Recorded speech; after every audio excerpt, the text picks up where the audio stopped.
ಇನ್ನು ಸಂಸತ್ಗೆ ಅಕ್ರಮ ಪ್ರವೇಶವನ್ನ ಖಂಡಿಸಿ ವಿಪಕ್ಷಗಳು ಇವತ್ತು ಪ್ರತಿಭಟನೆ ನಡೆಸಿದ್ವು. ಹಾಗಾದ್ರೆ ಸಂಸತ್ನ ಒಳಗು ಹೊರಗು ಇವತ್ತು ಏನೇನಾಯಿತು ಬನ್ನಿ ನೋಡೋಣ.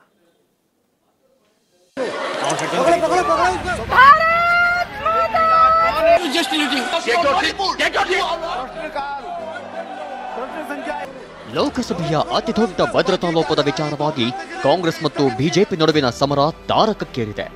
ನಿನ್ನೆ ಸಂಸತ್ತಿನ ಉಭಯ ಸದನಗಳಲ್ಲಿ ಇಂಡಿಯಾ ಮೈತ್ರಿಕೂಟದ ನಾಯಕರು ಒಗ್ಗಟ್ಟಿನಿಂದ ಕೇಂದ್ರದ ವಿರುದ್ಧ ವಾಗ್ದಾಳಿ ನಡೆಸಿದ್ರು. ಭದ್ರತಾ ಲೋಪಕ್ಕೆ ಗೃಹ ಸಚಿವ ಅಮಿತ್ ಶಾ ಸಂಸತ್ತಿನಲ್ಲಿ ಹೇಳಿಕೆ ಕೊಡಬೇಕೆಂದು ವಿಪಕ್ಷಗಳು ಪಟ್ಟು ಹಿಡಿದಿದ್ವು.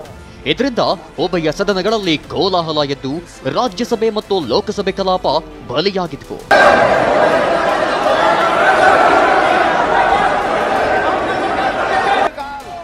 ಇಷ್ಟೇ ಅಲ್ಲದೆ ಲೋಕಸಭೆಯಿಂದ 13 ಸಂಸದರನ್ನ, ರಾಜ್ಯಸಭೆಯಲ್ಲಿ ಒಬ್ಬ ಸಂಸದರನ್ನ ಅಮಾನತು ಮಾಡಲಾಗಿತ್ತು. ಇದನ್ನ ಖಂಡಿಸಿ ಅಮಾನತುಗೊಂಡ ಸಂಸದರು ಇಂದು ಸಂಸತ್ತಿನ ಎದುರು ಪ್ರತಿಭಟನೆ ನಡೆಸಿದ್ರು.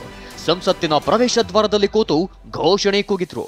ಪ್ರತಿಭಟನೆಗೆ ಕಾಂಗ್ರೆಸ್ ಅಧಿನಾಯಕಿ ಸೋನಿಯಾ ಗಾಂಧಿ ಸಾಥ್ ನೀಡಿದ್ರು.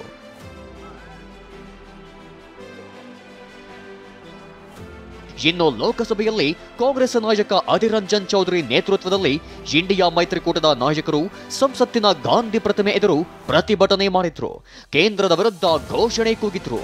ಅಷ್ಟೇ ಅಲ್ಲ, ಲೋಕಸಭೆಗೆ ನುಗ್ಗಿದವರಿಗೆ ಪಾಸ್ ಕೊಟ್ಟ ಬಿಜೆಪಿ ಸಂಸದ ಪ್ರತಾಪ್ ಸಿಂಹರನ್ನ ವಜಾಗೊಳಿಸಿ ಅರೆಸ್ಟ್ ಮಾಡಬೇಕೆಂದು ಭಿತ್ತಿಪತ್ರ ಪ್ರದರ್ಶನ ಮಾಡಿದ್ರು.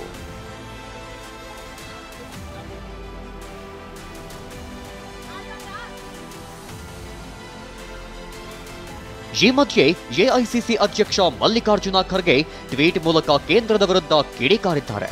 ಸಂಸತ್ತಿನ ಭದ್ರತೆಯಲ್ಲಿ ಲೋಪ ಎಸಗಿರುವ ಬಗ್ಗೆ ಪ್ರಶ್ನಿಸಿದ ವಿರೋಧ ಪಕ್ಷದ ಸಂಸದರನ್ನು ಅಮಾನತುಗೊಳಿಸುವುದು ಯಾವ ರೀತಿಯ ನ್ಯಾಯ ಎಂದು ಪ್ರಶ್ನಿಸಿದ್ದಾರೆ.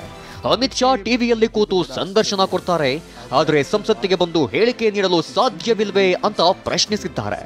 ಜೊತೆಗೆ ಖರ್ಗೆ ನೇತೃತ್ವದಲ್ಲಿ ಇಂದು ಇಂಡಿಯಾ ಮೈತ್ರಿಕೂಟದ ನಾಯಕರು ಸಭೆ ನಡೆಸಿದ್ದಾರೆ. ಕೇಂದ್ರದ ವಿರುದ್ಧ ತಮ್ಮ ಹೋರಾಟದ ರೂಪರೇಷ ಹೇಗಿರಬೇಕೆಂದು ಚರ್ಚಿಸಿದ್ರು. ಈ ಮಧ್ಯೆ ಸಂಸತ್ತಿನ ಉಭಯ ಸದನಗಳಲ್ಲಿ ಇಂದು ಗದ್ದಲ ಆಗಿದ್ದಕ್ಕೆ 2 ಸದನಗಳನ್ನ ಮುಂದೂಡಿದ್ರು. सभा की कार्यवाही 2 बजे तक के लिए स्थगित की जाती है. I am constrained to adjourn the house to meet at 2 p.m. today. ಲೋಕಸಭೆಯಲ್ಲಿ ಭದ್ರತಾ ಲೋಪ ನಡೆದಿರೋದು ಇಡೀ ದೇಶದಲ್ಲೇ ದೊಡ್ಡ ಚರ್ಚೆಗೆ ಗ್ರಾಸವಾಗಿದೆ. ಕಾಂಗ್ರೆಸ್ ಬಿಜೆಪಿ ಪ್ರತಿಭಟನೆ ವಾಗ್ಯುದ್ಧದಲ್ಲಿ ಮುಳುಗಿವೆ. ಹೀಗಿದ್ರೂ ಘಟನೆ ನಡೆದ ದಿನ ಸ್ಪೀಕರ್ ಓಂ ಬಿರ್ಲಾಗೆ ವಿವರಣೆ ನೀಡಿದ್ದ ಸಂಸದ ಪ್ರತಾಪ್ ಸಿಂಹ ಇದುವರೆಗೂ ಈ ಬಗ್ಗೆ ಸ್ಪಷ್ಟನೆ ಕೊಡೋದಾಗ್ಲಿ ಮಾಡಿಲ್ಲ.